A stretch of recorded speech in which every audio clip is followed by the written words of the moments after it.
Salut toi! Bonne année 2025! Je suis trop contente d'être retrouvée aujourd'hui pour mes Laurars 2024. Mais qu'est-ce que c'est les Laurars, me diras-tu? Et puis c'est moche comme nom en plus. C'est ma version personnelle de la cérémonie des Césars, ou des Oscars si tu te sens un petit peu plus l'âme américaine. J'avais déjà fait des Laurars en 2023. D'ailleurs, c'était ma première vidéo YouTube. Sniff, que le temps passe vite. Et nous revoilà! C'est parti! Je n'oublie pas évidemment ma palme de l'or.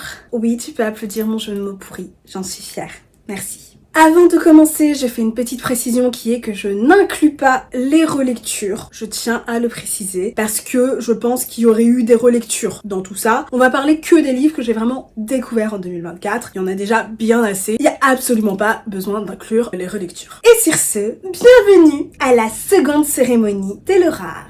Dans la catégorie meilleure BD à tome unique, tu vois les BD sans amis, seul tout, les nommés sont Anaïs Nin, Culottée, Les filles de Salem, Fragment, Goupil ou Face, et le Laurars de la meilleure BD à tome unique est attribué à Culottée de Pénélope Bagieux. Dans cette BD, on raconte la vie de femmes importantes, oubliées de l'histoire, juste parce que c'est des femmes. Ouais, parce que après tout, on s'en fout des bonnes femmes, on en a rien à faire. C'est trop bien et c'est beau. Attends, regarde comme c'est beau. Voilà, c'est beau. Et voilà, si tu veux voir encore, c'est trop beau. Alors bien sûr, bien évidemment, je n'ai pas eu le même intérêt pour toutes les histoires. Il y en a sur lesquelles je vais revenir régulièrement, je pense, et d'autres non. Tu vois, peut-être jamais plus je vais les feuilleter. Mais malgré tout, c'est génial. Et je conseille de le faire lire à tout le monde, quel que soit l'âge, quel que soit le genre, quelle que soit la classe sociale, enfin tout le monde. Voilà, fais lire ça à tout le monde, c'est trop bien. C'est important en plus. Dans la catégorie graphique à plusieurs tomes, en bande organisée, les nommés sont L'Attaque des Titans, le tome 2 de Elle, le tome 2 du Trône de Fer, Nana, le tome 3 de Peter Pan. Oui, je sais, il y a Nana, alors que c'est une relecture, donc je trie. Mais je voulais au moins 5 nommés dans cette catégorie, et en fait, j'ai pas lu plus que ça. Donc si je mettais pas Nana, ça faisait 4. Donc j'ai mis Nana. Voilà. De toute façon, je fais bien ce que je veux. Et le Laurars du meilleur graphique à plusieurs tomes est attribué à L'Attaque des Titans d'Hajime Isayama. Sans grosse surprise parce que je t'en ai parlé toute l'année. Bon bah L'Attaque des Titans c'est une claque. Voilà, hein, la saga entière parce que j'avais déjà commencé en 2023. En 2024 je crois que j'ai lu du tome 15 à la fin, au tome 34. C'est une claque, voilà, une grosse claque. Et tu sais que moi j'aime ça parce que je suis maso. L'humanité est protégée par des murs, tu vois, des murs géants, hein. Donc personne ne sort de ces murs, tout simplement parce que au dehors des murs, il y a des titans, des espèces de monstres géants humanoïdes sans organes génitaux, se baladent tout nus au dehors. Et t'as absolument pas envie de les croiser, non pas parce qu'ils sont tout nus, mais parce qu'ils prennent un malin plaisir à bouffer tout ce qu'ils trouvent, dont toi. Toi, tu es tout à fait un casse-croûte pour eux. Jusqu'au jour où un des murs tombe et où Eren, notre personnage principal, enfin, on suit plein de personnages, mais c'est vrai que Eren, c'est un petit peu le principal quand même, voit sa maman se faire croquer tel un cordon. À l'exception du dessin qui est quand même pas ouf. On confond les gens, wesh. Quelle idée. Pourquoi tu me fais des dessins, on confond les gens. À l'exception de ça, c'est tout bonnement du génie. Voilà, je n'ai pas peur des mots, c'est du génie. C'est déjà formidable au début. Mais alors, plus tu vas vers la fin, mais je te dis pas ce qui se passe, mais il y a de la tension. Qui c'est le prochain qui va se faire bouffer par un titan?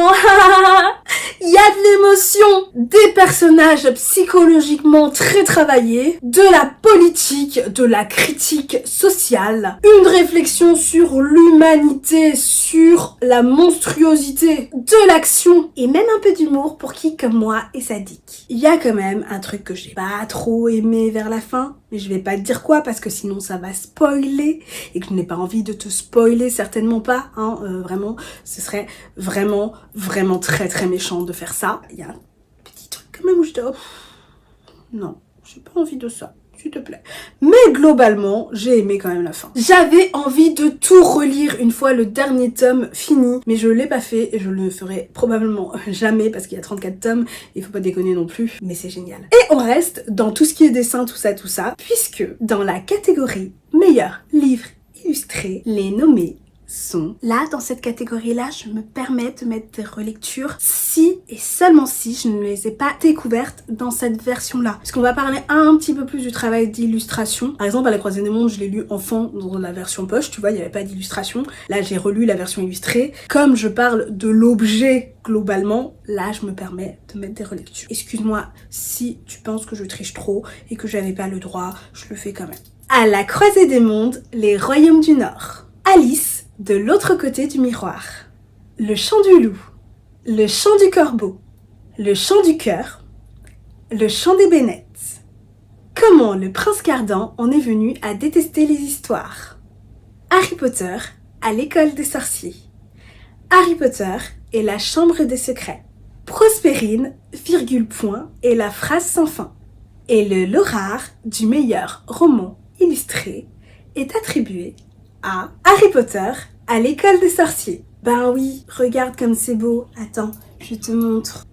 Enfin, c'est peut-être pas les meilleures illustrations, mais comme je veux pas te spoiler, je te montre que des illustrations du début. Non, mais alors oui, un plaisir de redécouvrir Harry Potter dans cette version-là. Je précise, parce que je sais qu'on va me tomber dessus si je ne le précise pas, que je ne soutiens pas les propos de l'autrice. C'est pour ça qu'on va pas tellement parler de l'histoire, même si dans cette catégorie-là, meilleur roman illustré, l'histoire compte autant que les illustrations, hein, c'est vraiment le plaisir global de lecture. Si c'est mon meilleur roman illustré, c'est pas que pour les illustrations, mais on va parler, nous, que des illustrations, déjà parce que t'as pas besoin de moi pour te parler d'Harry Potter, tu connais, tout le monde connaît, donc c'est pas la peine. Et autre petite précision, parce que là aussi je sais que tu vas me tomber dessus, je l'ai acheté d'occasion. En vrai, j'achète mes livres comme je veux, tu vois, j'ai pas besoin d'avoir ton avis là-dessus, mais je tiens quand même à préciser, achat d'occasion, pareil pour le tome 2.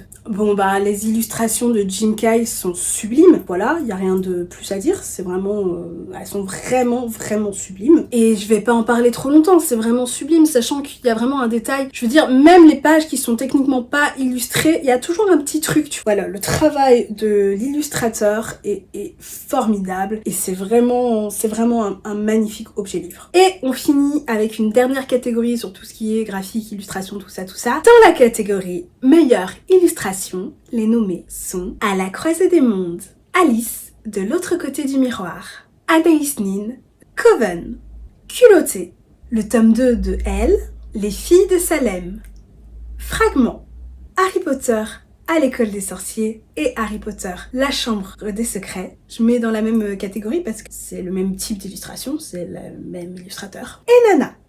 Et le laurard des meilleures illustrations est attribué à Harry Potter à l'école des sorciers et Harry Potter et la chambre des secrets. Oui, ça a détrôné un Benjamin Lacombe. Qu'est-ce qu'il y a? Non, en vrai, si tu veux, je préfère le style de Benjamin Lacombe dans l'idée que moi j'adore ces illustrations hyper exagérées. Mais je trouve que dans Alice de l'autre côté du miroir, elles sont pas aussi variées que les illustrations qu'on retrouve dans les deux Harry Potter, puisque on a des illustrations sur quasiment chaque page, hein, ce qui n'est pas le cas dans Alice de l'autre côté du miroir. Des fois, t'as des illustrations un petit peu redondantes dans Alice de l'autre côté du miroir. T'as l'impression de l'avoir déjà vu plus haut. Et c'est pas du tout quelque chose que t'as ici. C'est pour ça que je me permets de mettre les Harry Potter dans les meilleures illustrations au-dessus des Benjamin Lacombe, parce qu'elles sont sublimes, les illustrations de Jim Kay. Voilà, je vais pas en reparler puisque j'en ai déjà parlé dans la catégorie d'avant, mais sublime. Voilà, rassure-toi, maintenant on parlera plus jamais de l'autrice dont on ne doit pas prononcer le nom.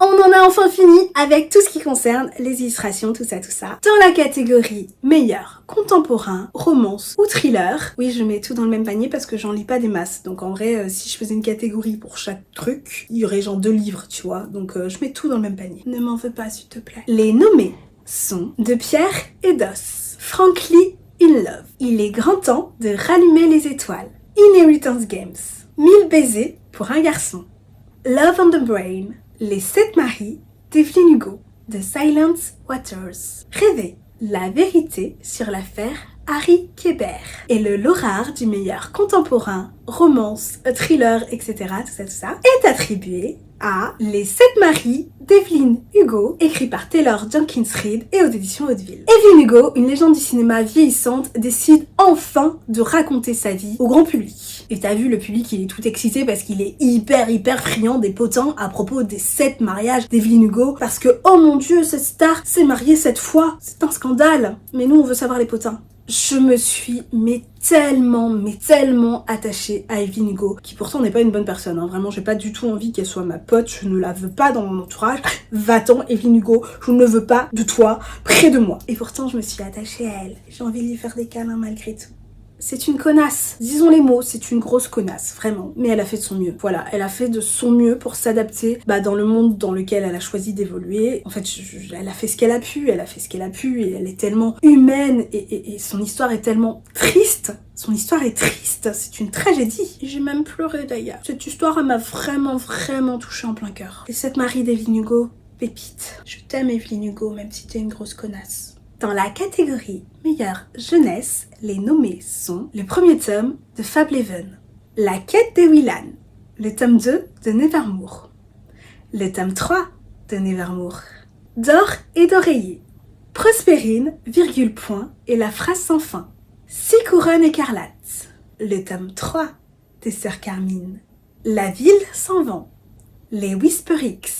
Et le Laurard du meilleur roman jeunesse est attribué à D'or et d'oreiller de Flore Vesco dans la collection M+, de l'école de loisirs. Mrs. Watkins a 3 filles, on dirait le début d'une blague. Ma foi, tout à fait bien élevée, charmante, polie, propre, tout à fait ennuyante, pour ne pas dire complètement chiante. Lord Anderson veut se marier et, oh bonheur, Mrs. Watkins a justement 3 filles à lui proposer. Sauf que ce petit coquinou de Lord pose une condition, à savoir que pour se marier avec lui, il faut que la fille puisse passer une nuit entière dans son château.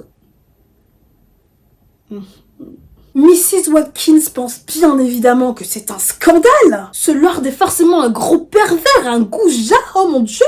Mais le monsieur est quand même très riche, et l'argent, c'est vachement bien. Du coup, dans ce cas, quel mal il y a à envoyer quand même ces 3 filles en scred la nuit comme ça, en soum-soum. Quel mal, personne n'en saura rien. Elle décide donc d'envoyer ces 3 filles accompagnées d'une servante, puisqu'il faut bien quelqu'un pour les servir, hein, sinon elles vont être complètement perdues, les pauvres filles. J'ai adoré. C'est une réécriture de La princesse au petit pois, et mon dieu, qu'est-ce que c'est qualitatif. Flore Vesco a une plume très juste. L'intrigue commence sur un truc pour partir après sur complètement autre chose. Voilà, comme ça, elle décide, allez, on part sur quelque chose d'autre. Et c'est trop bien, moi j'adore les récits qui font ça et qui le maîtrisent. Et elle le maîtrise extrêmement bien. Et ça aborde plein de thèmes passionnants. Notamment, qu'est-ce que les jeunes filles peuvent faire la nuit toutes seules chez elles?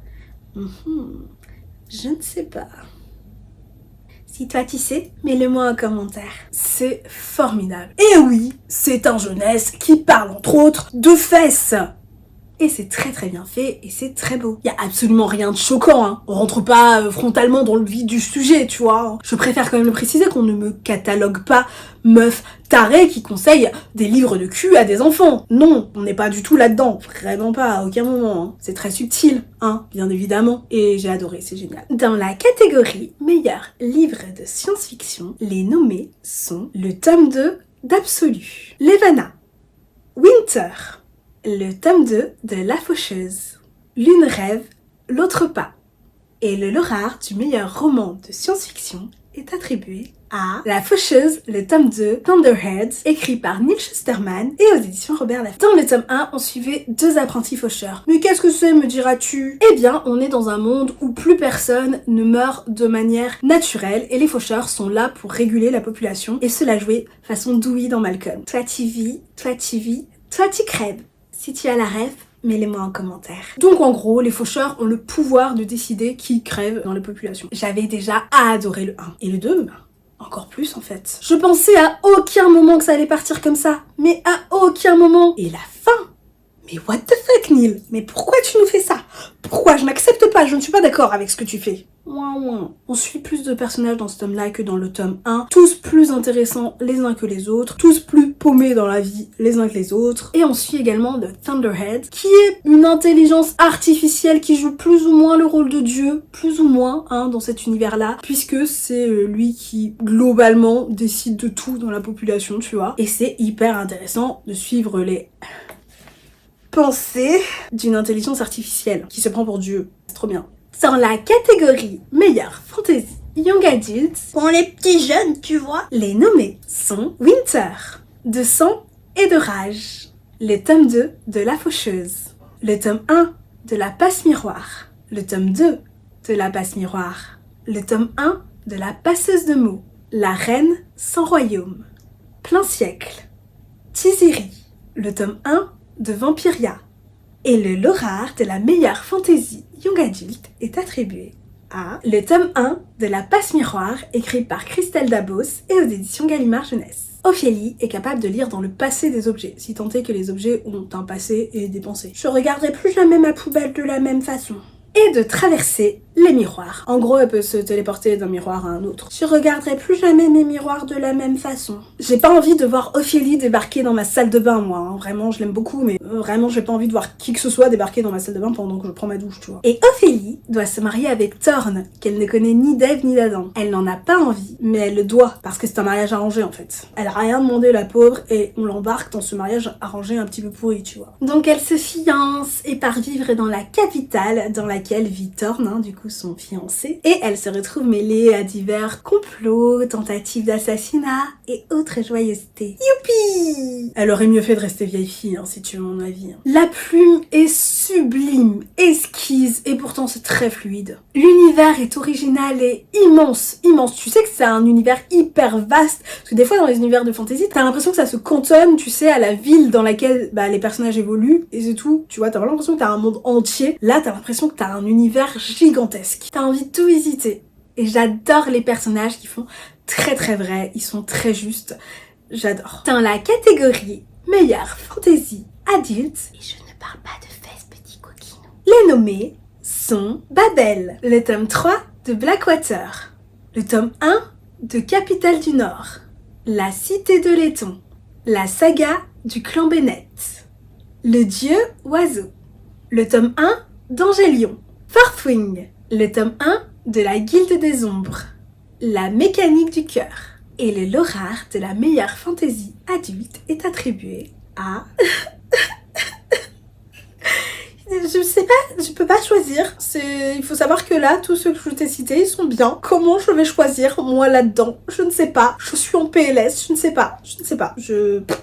Bon la saga du clan Bennett. Bien évidemment, tu sais, je l'ai dit, mon amour pour la saga du clan Bennett. J'ai pas sorti les livres, hein, c'est fait exprès, parce que du coup, forcément, comme je sais pas choisir, je peux en choisir qu'un seul. Et la saga du clan Bennett, ça va être le winner d'une autre catégorie, donc j'en parlerai plus en détail dans une autre catégorie. Babel aussi, tu sais mon amour pour Babel. Pareil, j'en parlerai dans une autre catégorie. Le tome 1 de la Guilde des Ombres, pareil, on en parle plus tard, on le sort pas, mais c'est vraiment, les 4 là, c'est au même niveau. À peu près. En fait, je sais pas si les 4 sont au même niveau, parce que je pense que la saga du clan Bennett, ça reste vraiment mon favori de l'année 2024, mais si on prend en termes de fantasy adulte, sachant que c'est l'urban fantasy, c'est quand même une catégorie spéciale de la fantasy, tu vois. Si on me dit, là, spontanément fantasy adulte, c'est peut-être pas au clan Bennett auquel je vais penser. Et Babel est, pour les thèmes abordés, est au-dessus de la Guilde des Ombres et du prochain livre dont je vais te parler, mais en termes de divertissement pur, les deux, la Guilde des Ombres et celui dont je vais te parler, en termes de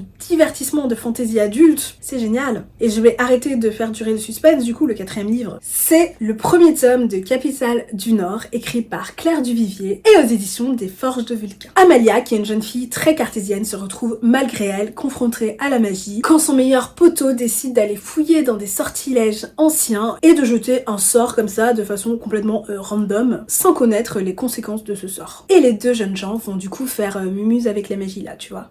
C'est excellent. Alors qu'il se passe pas des masses de trucs, d'ailleurs je pense que ça peut ne pas plaire à certains pour ça, tu vois, parce qu'il se passe pas 1000 trucs. C'est plein de mystères, et on aime les mystères. Et malgré mon résumé où je te parle de magie, hein, dans mon résumé, y a pas tant de magie que ça. D'ailleurs, à la base, on est quand même dans un monde dans lequel la magie n'est censée ne plus exister. Il y a de la politique, et moi j'aime bien quand il y a un peu de politique. Et les personnages...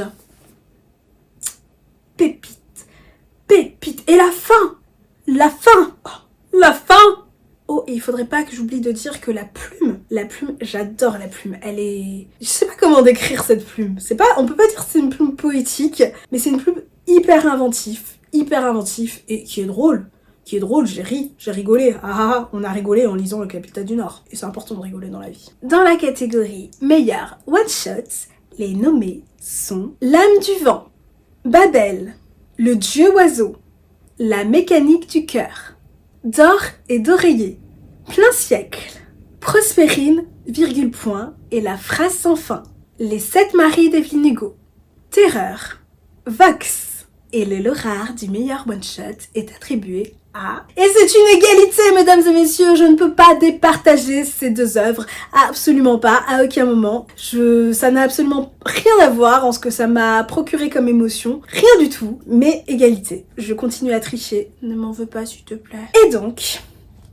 Babel, écrit par R.F. Kuang et aux éditions de Saxus. On est à Canton et un petit garçon est en train de crever à côté du cadavre, déjà en décomposition, de sa maman. Un professeur débarque à ce moment-là tel un héros et lui fait toucher une barre magique qui guérit le petit garçon instantanément.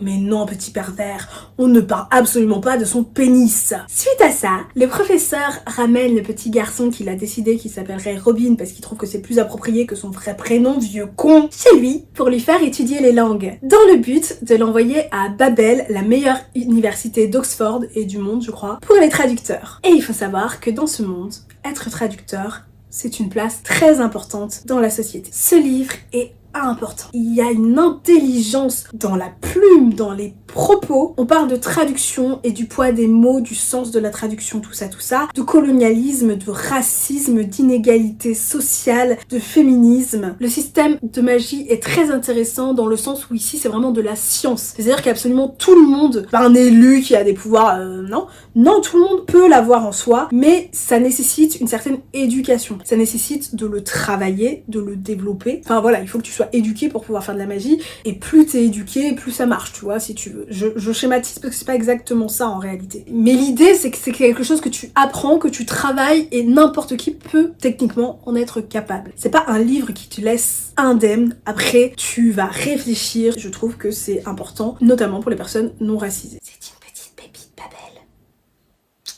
Pépite.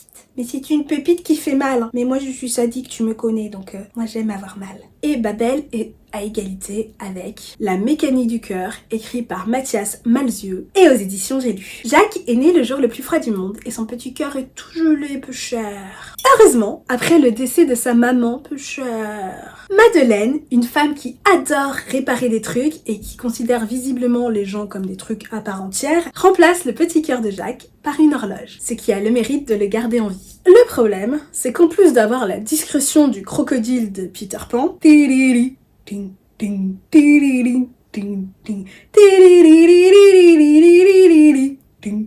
Madeleine lui interdit formellement de tomber amoureux sous peine de voir son cœur exploser. Et personne n'a envie de voir son cœur exploser parce que, de toute façon, je pense que tu peux pas avoir ton cœur exploser parce que je pense que tu meurs instantanément si ton cœur explose. Donc c'est pas une bonne chose, il faut pas que son cœur explose. Et bien évidemment, qui c'est qui va tomber amoureux? Peu cher. Un bijou. Chaque phrase est un bonbon, j'en suis tombée amoureuse de chaque phrase, chaque mot, amoureuse, voilà, comme ça. J'aime la plume de Mathias Malzieu, j'ai lu presque tous les Mathias Malzieu et La mécanique du cœur pour moi est au-dessus, mais genre un monde entre celui-là et tous les autres, je trouve, même si j'aime beaucoup les autres aussi. Il y a de la poésie, de la douceur, de la cruauté. C'est un conte moderne qui nous parle de tellement de choses, enfin qui nous parle de tout. Voilà, de tout simplement. C'est un joyau. Ça peut ne pas plaire. Du fait que ce soit écrit comme un conte et de façon très poétique, on peut vraiment être en dehors de ce truc-là. Je le comprends totalement, il n'y a pas de problème. Mais pour moi, c'est un vrai bijou, ce livre-là, La mécanique du cœur. C'est marrant parce que il est pas aussi important que Babel, clairement pas. Mais en termes d'émotion, j'aime La mécanique du cœur d'amour. Dans la catégorie meilleur premier tome de saga, les nommés sont Le chant du loup, La passe-miroir, Les fiancés de l'hiver, le premier tome des Capitales du Nord, Farthwing, La ville sans vent, La passeuse de mots, La cité de laiton, Pénélope, Reine d'Ithaque, La guilde des ombres, Le don de mort, le premier tome d'Angélion. Et le Lorard du meilleur premier tome de saga est attribué à... Il y a encore une égalité entre 3 tomes. Je vais parler de un seul en particulier parce que les 2 autres, il y en a un j'ai déjà parlé et il y en a un je vais parler. Donc il y a qui? Il y a le tome 1 de La passe-miroir, dont j'ai déjà parlé, et bien évidemment le Chant du Loup, parce que le Chant du Loup, tu connais mon amour pour le Chant du Loup, un des meilleurs premiers tomes de saga. Et le troisième, c'est une égalité. Vraiment les trois, je ne peux pas départager. Le premier tome de la Guilde des Ombres. Panama est une jeune orpheline qui se fait repérer par des assassins pour la former à être elle-même un assassin. C'est génial, les personnages sont hyper intéressants, chaque personnage, le personnage secondaire au personnage principaux sont tous hyper intéressants, ils sont tous immoraux, c'est tous des sales races. On est dans la dark fantasy, donc c'est pas étonnant. Les personnages dans la dark fantasy, c'est pas tes potos en général. La plume d'Anatrice est très fluide et poétique à certains instants. On est complètement pris du début jusqu'à la fin et on veut savoir la suite. Et c'est pour ça qu'il est égalité avec du coup la passe miroir et le Chant du Loup, parce que je pense que techniquement j'ai préféré le Chant du Loup et la passe miroir. Mais quand j'ai refermé le Chant du Loup et la passe miroir, j'étais satisfaite. Tu vois, j'ai lu le tome 1, j'étais satisfaite. J'étais pas en mode vite le tome 2. Bien sûr, je voulais lire le tome 2, bien évidemment. J'étais pas en mode vite qu'on me donne le tome 2, mon dieu, je ne peux plus attendre. Là, en refermant ce que j'ai pensé. Voilà, je me suis dit, mon dieu, qu'on me donne le tome 2. Enfin, le tome 1.2, parce qu'en fait, il y a un découpage un peu chelou. Je pense, sincèrement, comme j'ai dit, que j'ai préféré les deux autres. Mais, pour moi, en qualité de premier tome de saga, celui-là m'a donné plus envie d'aller découvrir le reste de la saga. Tu vois ce que je veux dire? Donc c'est pour ça que je le mets au même niveau malgré tout. Dans la catégorie meilleure suite de saga, les nommés sont le tome 2 d'Absolu, le tome 3 de Blackwater, le Chant du Corbeau, le Chant du Cœur, le Chant des Bénettes, le tome 2 de La Faucheuse, le tome 3 de Nevermore, le tome 2 de La Passe Miroir, le tome 3 de La Passe Miroir, La Reine sans Royaume et le rare de la meilleure suite de saga est attribué à... Qui c'est qui a galéré encore à choisir? Bien évidemment, il y a le Chant des Bénettes, je vais pas rentrer en détail, c'est une conclusion parfaite pour cette saga. J'adore le Chant des Bénettes. Le deuxième tome de La Faucheuse aussi, dont je t'ai parlé plus tôt, et qui est, je crois, la seule suite que j'ai préférée au tome 1. Mais il y a un troisième tome, bien évidemment, parce que je sais pas me décider. C'est le dernier, c'est une égalité entre 3 tomes. Et le troisième tome, c'est Les Disparus du Clair de Lune, le deuxième tome de La Passe Miroir, écrit par Christelle Dabos et aux éditions Gallimard Jeunesse. On a déjà parlé du tome 1, le tome 2 est tout aussi formidable, avec encore plus de complots et d'assassinats. L'intrigue est en crescendo avec une apothéose sur la fin, c'est-à-dire qu'en fait au début j'étais pas spécialement emballée de ouf, contrairement au tome 1 dans lequel je suis rentrée vraiment direct, mais plus on avançait dans le livre, plus j'étais ok, tu vas livre, ok, tu m'intéresses, waouh, ok. C'est comme ça que j'ai réagi du début à la fin du tome, voilà. Donc le tome 2 est formidable. Donc égalité avec le deuxième tome de La Faucheuse et avec le dernier tome de la saga du Clan Bénette. Dans la catégorie meilleure saga, les nommés sont... Pour une fois, je te promets, il n'y aura pas d'égalité. Je triche pas pour une fois. La saga des Chroniques Lunaires. La saga du Clan Bénette. La saga du Peuple de l'Air. La saga de la Quête des Willan. La saga des Sœurs Carmine. Et le Lorar de la meilleure saga est attribué à la saga du Clan Bénette, bien évidemment. Qui est surpris? Pas toi, je suis sûre que tu n'es pas surpris. Est-ce que je dois vraiment te reparler de cette saga? Je t'ai bassiné avec toute l'année, voilà, vraiment toute l'année, donc je pense que tu sais de quoi on parle. J'ai fait une vidéo sur la saga que je t'invite bien évidemment à aller découvrir si tu veux en savoir plus sur cette saga, qui est pour moi juste un coup de cœur monumental, l'entièreté de la saga. Allez, viens quand même, on fait ça vite fait, je vois pas pourquoi j'aurais parlé de tous les autres et que je rentrais pas dans les détails de mon petit bébé d'amour. Ox est un adolescent solitaire qui un jour rencontre un gamin, Joe, qui parle, alors que celui-ci n'avait plus parlé depuis des années. Ox a débloqué, on ne sait pas comment le fait, qu'il recommence à parler. Et à cause de ça, Joe va décider d'inclure Ox dans sa famille, qui se trouve être une meute de loups. C'est formidable, c'est clairement ma saga coup de cœur de 2024, enfin voilà, c'est vraiment clairement une saga qui va me marquer à vie. Qu'est-ce que je l'aime d'amour. Rien d'autre ne m'a fait ressentir autant d'émotions en 2024 que cette saga dans son entièreté, chacun des tomes. J'ai été en fusion avec les personnages, j'ai ri, j'ai pleuré. C'est pas plus original que ça dans l'intrigue et pourtant c'est fou. C'est fou. Grâce notamment à la justesse dans les émotions, dans les relations entre personnages, la justesse de la plume, qui est très particulière, très répétitive. On peut détester cette plume-là. Mais moi, là, c'est une force pour moi, la plume de Cheesy Clown. Je suis en amour pour cette saga. Les 4 tomes sont formidables. Si tu veux découvrir le Chant du Loup, tu peux très bien t'arrêter à la fin du Chant du Loup si t'as pas aimé. Je sais pas qui t'es pour ne pas aimer, mais bon, je ne te juge pas, hein, chacun ses goûts dans la vie. Mais c'est pas le genre de livre où tu commences et quand t'as fini, tu te dis oh mon dieu, il faut que j'aille lire le tome 2. Non, tu vois, il y a quand même une conclusion. Même si, attention, hein, c'est pas des livres que tu peux lire dans le désordre, c'est pas possible, mais t'as quand même une conclusion à la fin de chaque livre et tu peux quand même t'arrêter à ce moment-là. Mais tu vas pas le faire parce que c'est trop bien. Je suis en amour pour cette saga. Je t'invite à aller voir ma vidéo parce que j'en parle en long, en large et en travers. C'est formidable. Et on a bientôt fini cette vidéo qui est interminable. On passe maintenant à la partie superficielle avec les 2 dernières catégories. Dans la catégorie plus belle couverture, les nommés sont le tome 2 d'Absolu, À la croisée des mondes, Les Royaumes du Nord, la version illustrée, L'âme du vent, Babel, Harry Potter, À l'école des sorciers, la version illustrée, Harry Potter et la chambre des secrets, la version illustrée, le tome 2 des Immortels, The Night and Its Moon, 6 couronnes écarlates, La ville sans vent. Et le Laurard de la plus belle couverture est attribué à...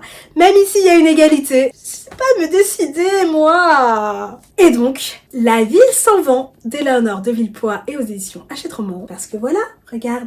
C'est trop beau. Il y a des dorures, hein, et moi j'aime l'or. Cette couverture, je la trouve sublime, magnifique, alors que la plupart du temps j'ai tendance à préférer les couvertures qui nous montrent des personnages. Bah là, il n'y a pas de personnage. Si, il y a un personnage là, mais en tout petit, tu vois, on le voit à peine. Donc il n'y a pas de personnage, et pourtant je sais pas, je la trouve sublime cette couverture. Je sais pas comment expliquer mon choix, parce qu'en vrai, j'ai tellement d'autres livres avec des couvertures sublimes qu'on pourrait se dire, La ville sans nom, t'es sérieuse là, sérieux? Mais non, mais je sais pas, moi elle me parle beaucoup et je la trouve très belle. Et l'égalité va, comme je l'ai dit, hein, moi j'aime beaucoup les couvertures où il y a des personnages, du coup l'égalité va à la couverture de L'âme sans vent d'Amandine Grosso et aux éditions Iméris. Voilà, je trouve la couverture magnifique, attends je te la montre de plus près.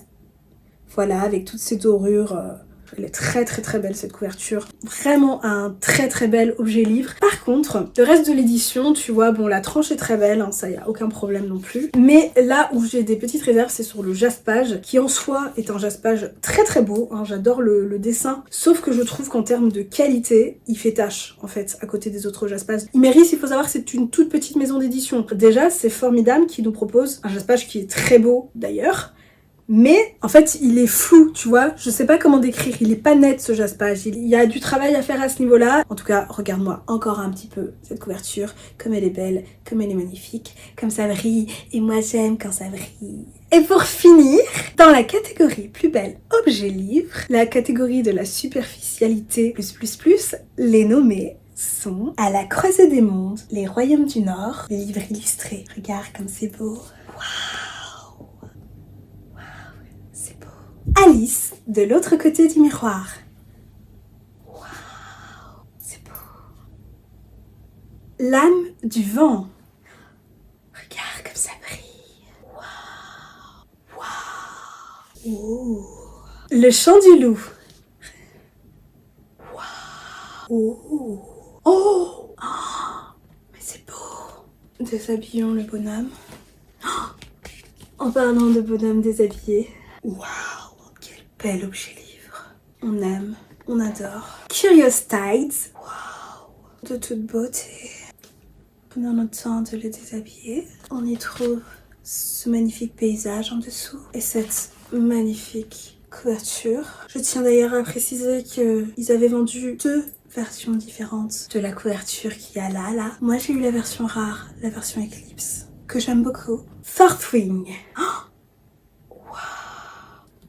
coucou toi, j'aime quand ça brille. N'est-ce pas splendide? Magnifique, je sais que toi aussi tu aimes. Harry Potter, À l'école des sorciers, la version illustrée. Regarde comme c'est beau, regarde. Waouh, splendide. The Night and Its Moon. Waouh. Oh. Magnifique, splendide. Bon, le tome 2 aussi, mais j'ai la flemme de les habiller pour le coup. Voilà, magnifique jaspage. Prospérine, virgule point, et la phrase sans fin. Waouh. La quête des Willan. Regarde comme ça brille. Waouh.